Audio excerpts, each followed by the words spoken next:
आपकी दुकान। मोदी तो बहुतों से डरता है, राहुल गांधी की तो बात ही छोड़ो, बहुतों से डरता है भाई। मैं तो कह रहा हूँ देश का सबसे कायर प्रधानमंत्री है मोदी। अगर वो 56 इंच का नहीं, वो 56 सेंटीमीटर का भी नहीं रहा, मिलीमीटर का भी नहीं रहा, 56 मिलीमीटर का। अगर वो 56 इंच का है और बहादुर है तो क्यों भाग रहा पार्लियामेंट से भाई। और एक जो चीज सामने आ रही है वो भी बड़ी गौर करने वाली है कि जिस व्यक्ति ने, प्रणेश मोदी ने जो ये मुकदमा किया था, उसका सरनेम मोदी ही नहीं है, उसका सरनेम कुछ और है। डरते नहीं हैं तो फिर बताते क्यों नहीं हैं कि मोदी और अडानी का रिश्ता क्या है। अगर डरते नहीं हैं, अगर डरते नहीं हैं तो सदस्यता क्यों खत्म करवाई। अगर डर नहीं है तो हर वो सवाल जो राहुल गांधी जी ने पूछा, देते क्यों नहीं जवाब उसका, मोदी देते क्यों नहीं उसका जवाब। 24 में कुछ कर पाएंगे।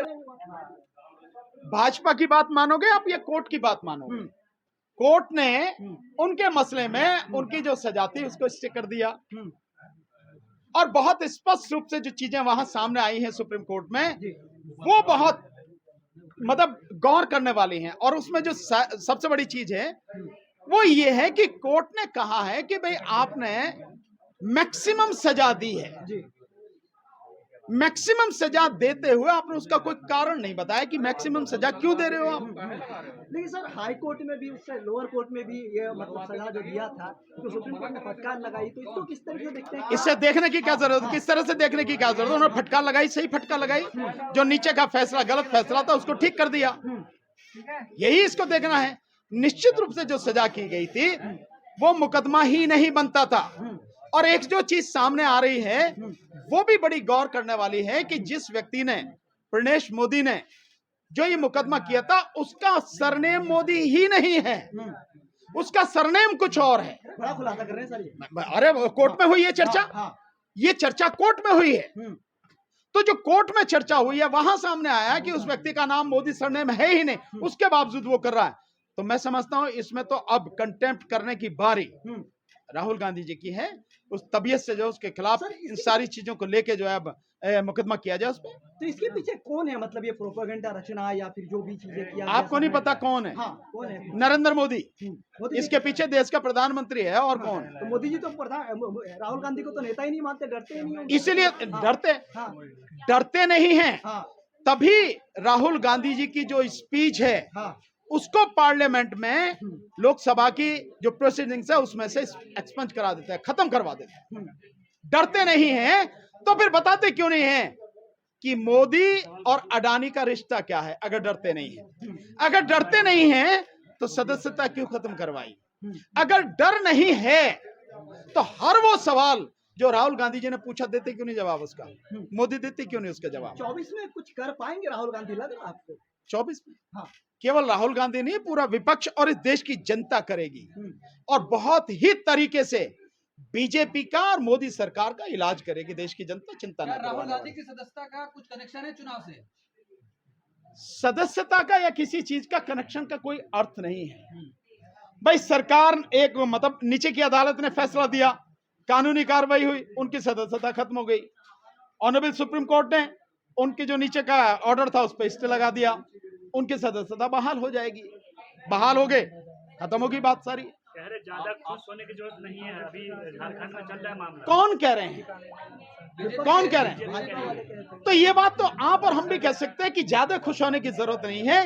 जिस दिन तुम सत्ता से बाहर होगे और जो तुमने ये बोया है, ये फसल जब पकेगी, उसे काटने में, जब तुम काटोगे तब काटने में क्या कितना दर्द होगा, उसे ध्यान रखना। ये बात कही जा सकती है। बाहर होंगे सत्ता से? बिल्कुल 2024 में बाहर होंगे। कोई कोरोनोलॉजी दिखती है आपको? ये जो पूरा इशू चल रहा है, राहुल गांधी हरियाणा हिंसा, इसमें कोई कोरोनोलॉजी है? इसमें सब कुछ क्रोनोलॉजी है, और ये बाकायदा मोदी सरकार और राज्यों की जो भाजपा सरकारें हैं, आरएसएस, बजरंग दल, हिंदू महासभा, विश्व हिंदू परिषद, सॉरी हिंदू महासभा नहीं, विश्व हिंदू परिषद, इन सब के द्वारा षड्यंत्र रच के बहुत ही प्लान्ड वे में सब कुछ कराया गया है। इसमें कोई ये नई बात नहीं। ताकि देश का माहौल खराब हो, क्योंकि उनके पास में जनता के सवालों के कोई जवाब नहीं है। वो जनता के जो जुड़े हुए मुद्दे हैं, चाहे वो शिक्षा का हो, चाहे वो रोजगार का हो, चाहे वो सुरक्षा का हो, चाहे स्वास्थ्य का हो, महिलाओं की शिक्षा का हो, महिलाओं की सुरक्षा का हो, चाहे मजदूरों का हो, किसानों का हो, और चाहे वन रैंक वन पेंशन का मसला हो, चाहे पुरानी पेंशन का मसला हो, जितने भी मसले हैं उन सब में सरकार पूरी तरह से फेल है। सरकार के पास लोगों के सवालों का कोई जवाब नहीं है। इसलिए जो आखिरी हथियार उनके पास बचता है, देश का सांप्रदायिक माहौल खराब करो, यहां पर सांप्रदायिक हिंसा फैलवाओ, हिंदू मुस्लिम की नफरत फैलवाओ और ध्रुवीकरण करके उसका 2024 में लाभ लेने का प्रयास करो। मोदी डर रहे हैं, भाजपा डर रही है। मोदी तो बहुतों से डरता है, राहुल गांधी की तो बात ही छोड़ो, बहुतों से डरता है भाई।